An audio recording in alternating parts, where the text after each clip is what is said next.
My people, my lovely people, as when I see and so problem no they announce before it come or problem no they ring bell. If we be the get warning before problem one come, I mean most of us would have been escaping. So hello guys, it's your girl Onana and this is Onana Nation. So today we have terrible news reaching us from Nigeria, where we have the CEO of Super TV, Michael Usifo Ataga, who has been killed by his girlfriend, and her name is Chidinma Adaora. So Chidinma is a level 300 student in the University of Lagos called Unilag. So Chidinma was going out with this guy, the CEO of Super TV. Look at this big guy. He's going to turn 50 in 2 days and he's dating a 21-year-old girl.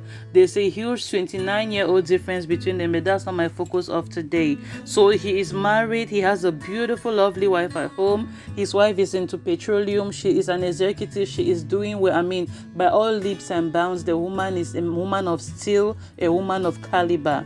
So Uncle left Madam at home. He left the moon at home and was chasing stars.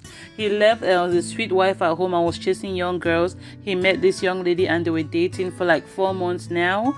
And then they went to the hotel room to do, you know, what they normally do, what a cheating man would do with his side chick in the hotel room.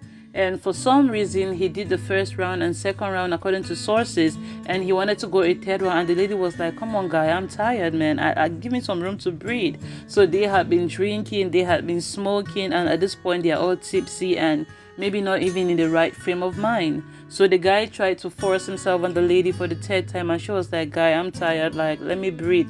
And the guy was like, "Nope, that's the reason why I have a side chick. That's the whole point of me having a side chick. I cannot do this many rounds with my wife, but I can do it with you. That's the whole reason why I'm giving you money. You better listen to me. You better give me what I'm paying for. You better this." So he became a little violent, and the girl was like, that's not going to go down with me. And added to the fact that they had taken alcohol, so they were kind of intoxicated, and then they started struggling. There were little squabbles there. The guy woke up and locked the door of the hotel room. He got the keys and came back in bed, and the lady was like, "Leave me alone, no, leave me alone. I've told you that I want to rest. Leave me alone, no. Even now waiting, let me rest now. I mean, what kind of insatiable man are you?" So they started quarreling and stuff, and I don't know what knife is doing in a hotel room. Oh. The more I look at this case, the more it looks staged. This lady, before going to that room, how did the hotel room get a knife? In hotel rooms, you go, you see your shower, you see the bed, you see, I mean, what's a knife doing in a hotel room? So she got the knife, and I don't know how it happened. They started fighting over the knife, and whatever happened to, she stabbed him, and then he got the knife from her, started fighting to stab her back and stuff. So according to her story, according to her explanation, the knife got bad. It was a weak knife. The handle of the knife broke, and as the handle of the knife broke, it fell, the blade fell to the ground, which she picked and continued stabbing him 2 more times. According to her, it was self-defense because he was attacking her, but people beg to differ today. If it was self-defense, you know, knock on the door or shout and ask anybody to help you. Most of those hotels, you have neighbors in the neighboring room, you have room service, you have phones there, you can dial numbers, so many things you can do. So it looks staged for a man like this who has lived can I say a decent life? I don't know much about him, but he's a career man. For him to be a CEO, it means he was hardworking.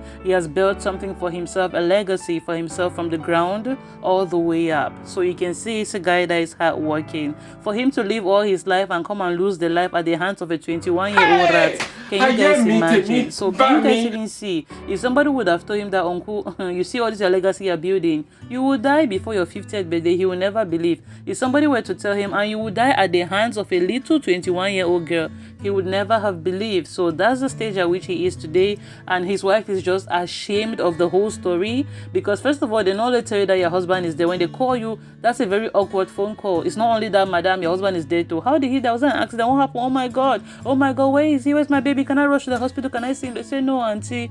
Which hospital? Your husband died in a hotel room with side chico." So you can imagine how awkward it is. First of all, she's going to be heartbroken. He was cheating on me, really? Not only that, with a little 21-year-old girl who ended up taking his life. So everything is just going to be so awkward for the woman to process. Like, her life has changed in such little time. It's going to be too much. And the little girl Chidinma, what did she do? Immediately she realized that she had stabbed this guy. She did not call for help. Or if it was an accident or if it was in self-defense, as she said, you would have rushed to reception, called the secretary there or whoever is there, the receptionist, come or something happened in the room. For where? She snuck out of the room, packed her bag, she squally, she left the area and went back home. Went and climbed on the bed and was sleeping like a normal human being. Who does that at 21? I'm even tempted to think maybe this young girl has done this before. The way she is so smooth, and you can see the interview, her voice is not shaking, her voice is not breaking, her hand, I mean the calm and the pose. Wow, it's her calm for me. Like for somebody who has just committed murder, manslaughter, you should be shaking, you should be scared, you should be what? The way she is calm and poised, I cannot understand. She is giving interviews to people, she's just talking. I'm like, wow, little girl like you, your heart is big, oh. She's not in tears, nothing. I mean, not a single tear. Her eyes are dried and her eyes are strong, pangpe, looking at people, explaining the story. He did this, he did that. I'm like, wow. You can see the audacity of these little girls. Married men, are you guys seeing? This is, I mean, you leave your wife at home to go and be dating girls out there that you don't even know their hearts, you don't even know where they are from, you don't even know their background, nothing about them. She could have been a cultist, she could have been a little witch somewhere, you never know. That's how you've gone and carry your wahala at the hands of a 21-year-old. Whether you guys want to listen or you guys don't want to listen, no. Or you guys will go and start picking your side chicks from church, only side chicks. Because clearly the ones you guys are getting from the streets, they're dangerous. Married men, whether you guys will go and start looking for your side chicks from church, and make sure you get them from the choir. Alright guys, that's just me being silly. I'm a very silly somebody, yeah. So that's what's going on today. The CEO of Super TV has lost his life at the hands of a 21-year-old, and it's really sad. It's really like humiliating for his family. I mean, you can imagine his mom and dad getting that phone call, his wife, his children getting that phone call. Your daddy is there. What happened? Was that in an accident? No, we caught him in a hotel room.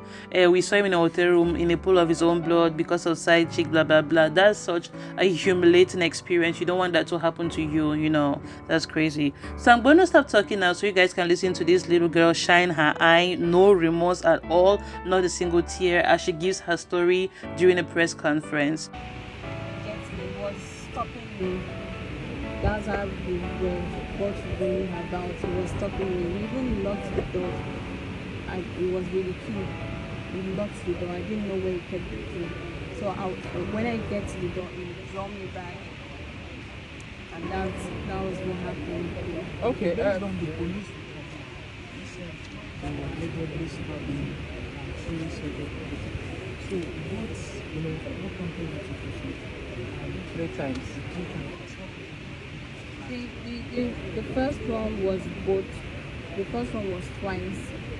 For instance, the first one on the neck side. That was the first one. And then when I stabbed him the first one twice, I threw the knife on the bed. Then he was going for it while I went for it. So while I laid on the bed, that's when it came on me to hold the knife, and that's when I managed to stab him with the knife. And then when he dragged the knife from me, he managed to slice my hand. And then as he was holding it, the knife broke, so it slipped off from his hand. I still managed to hold to it, but then it was now weak, and then it fell on the floor. Okay, so why did you what was it about the first time that you didn't like? What did you do, or what happened? I was trying to sleep. It was midnight, so we were drunk and we have smoked, so I was already like sleepy, and then I was already sleepy, and then it was SK loud. How was it? SK and loud. Was there weed in the room? That's weed now. No, it's not. How were you? They came to my house, and that's how I slept. Okay, do you live with your parents? Yeah. Where? No, not in Yaba. Okay, how long have you known this guy and how did you meet him? Exactly. I've known him for 4 months, 5 months. I met him through friends. A friend introduced him to you. Yeah. Okay, so how regular do you people see? Not regular. Not regular. Was that a person of the You were saying he was coming from, you understand? That's what my And, first time. I need you to explain that because you know a lot of people do term that to mean another. When you explain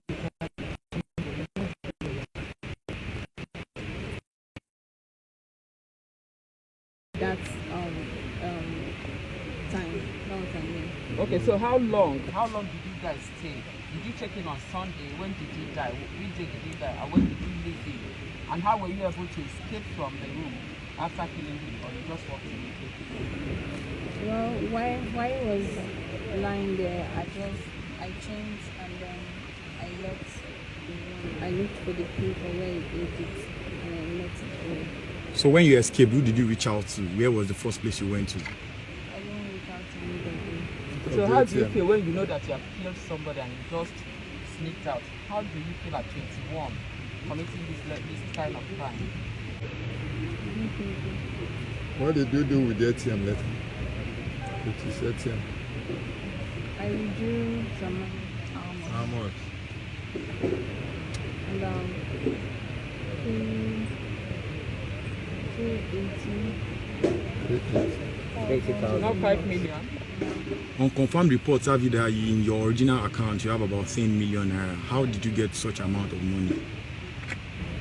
That's not my account. So when you do you live in school or you live with your parents? I stay with my parents. You stay with your parents and you left on a Sunday and this happened when? That's like 3 days interval or thereabout. Where did you tell your parents you were going to?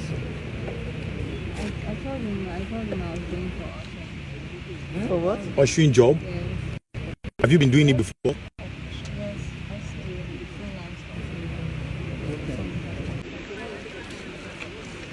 freelance. Yeah, she's about to be taken away now, and